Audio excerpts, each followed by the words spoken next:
Welcome to the NT Daily with Erin Schrimpf.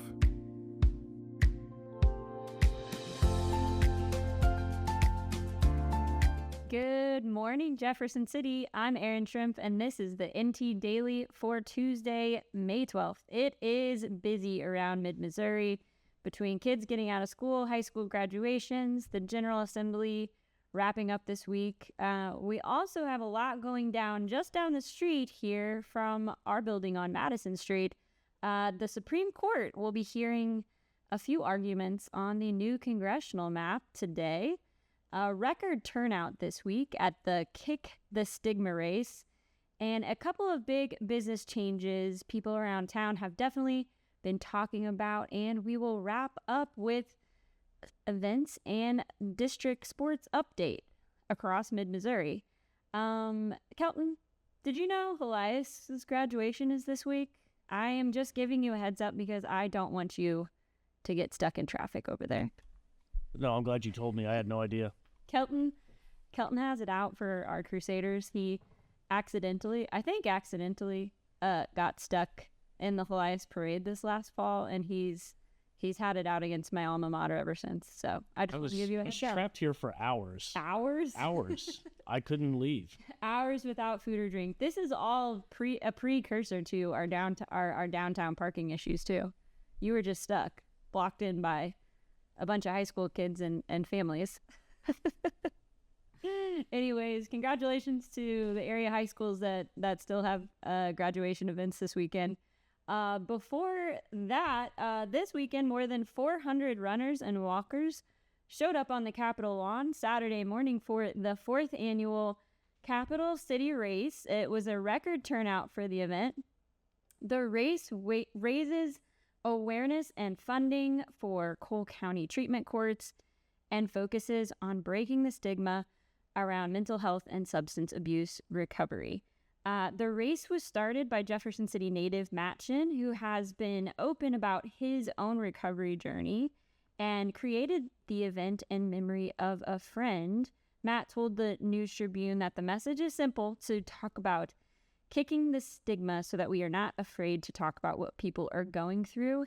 And we are actually going to kick it to a video of Matt from this weekend's event now. So the first year I was hoping we'd have at least 100 runners. We wound up getting over 200. So since the creation, this has blown my mind every year. Once we got word that Jared lost his battle with his mental health, that gave me the motivation to follow through with this race. So I went and talked to a lot of important community members. I told them I can do this, but I can't do it without their support.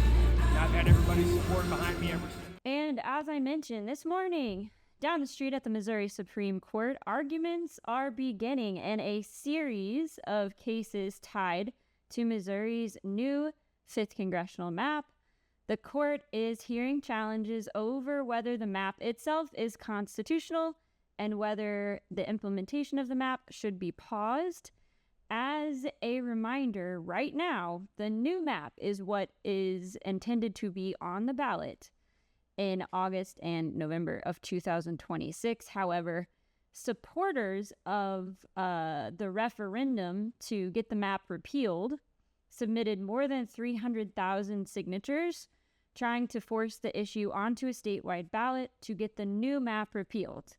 I just want to remind everybody, the new map is important for Central Missouri because it actually moves Jefferson City from the 3rd Congressional District to the 5th Congressional District.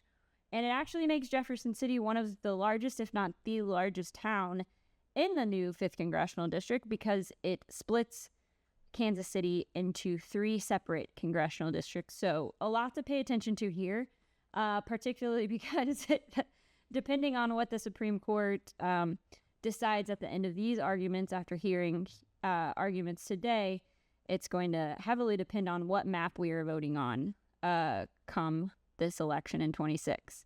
So the questions before the court is whether simply filing the referendum petitions temporarily suspends the map from taking effect and we would disregard the new map, or whether the Secretary of State first has to certify those petitions as valid. They are hearing, again, like I mentioned, there are kind of 3 separate questions that they're going to be looking at today. The other are broader constitutional arguments about whether the districts were drawn as compactly as required by Missouri law. We will continue to follow those arguments throughout the day and have coverage up at thenewstribune.com. Damon, our political reporter that covers the state house and state government, will have more up at newstribune.com. So please continue to follow that. And we are going to take a quick commercial break. And when we get back, we have a few updates on some new businesses around town. We'll be right back. St. Louis Carpenters Union has shaped our communities. Through trusted alliances, we deliver skilled professional craftspeople while our business partners provide the kind of quality jobs that keep our economy humming. It's a blueprint that has worked since 1882. Turning Missouri into a right-to-work state stalls progress, wipes out jobs, and kills momentum. Right to work is wrong for everyone. Let's keep Missouri moving forward. Visit carpdc.org to learn more. We have a severe weather alert to report here. The storm is also bringing threat of damaging winds and Florida. Here's the thing. When storms bear down, we step up. Ready to get? You bet. Our teams are always ready to keep your power strong.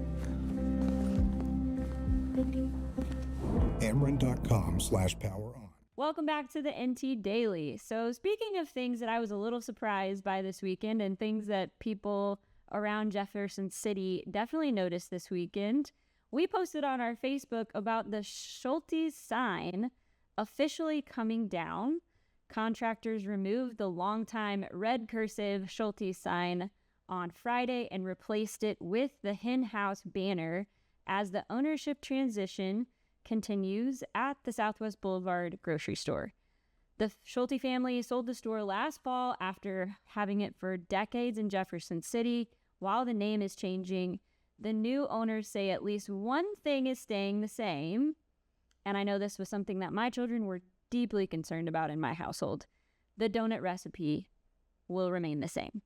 So do not worry. You can still find doughy glazed donuts at Schulte's on Saturday mornings or after Mass on Sunday. But Kelton, I was a little surprised that this is one of the best performing reels ever on our Jefferson City News Tribune Facebook page. We are almost up to 100,000 views of the Schulte sign coming down, which speaks to what a huge landmark that is in this town and the legacy that store has. But good news is donuts remain the same. So if that ever changes, we will let you know. I frequent there and test taste them often. So if something seems a little off, I will be the first to report it, I promise. But just in case you haven't gotten your donut still, on the other side of town, Dunkin Donuts is officially back in Jeff City. The new Dunkin kiosk opened inside the Walmart Supercenter on Friday as part of Walmart's major remodel celebration.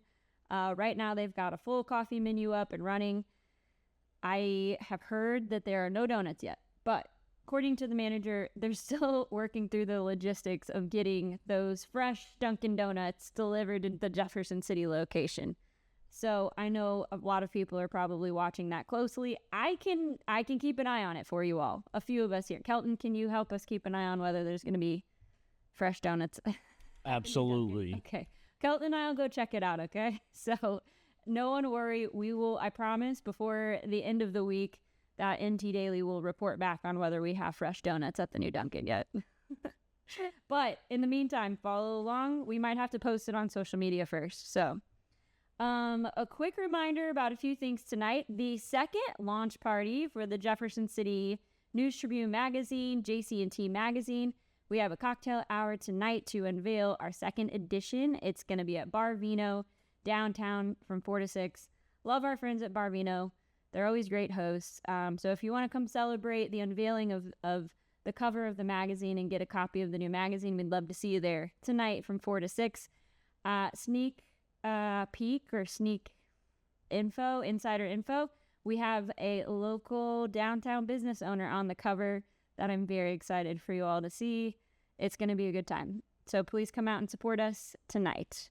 As we move into sports, a little bit of breaking news.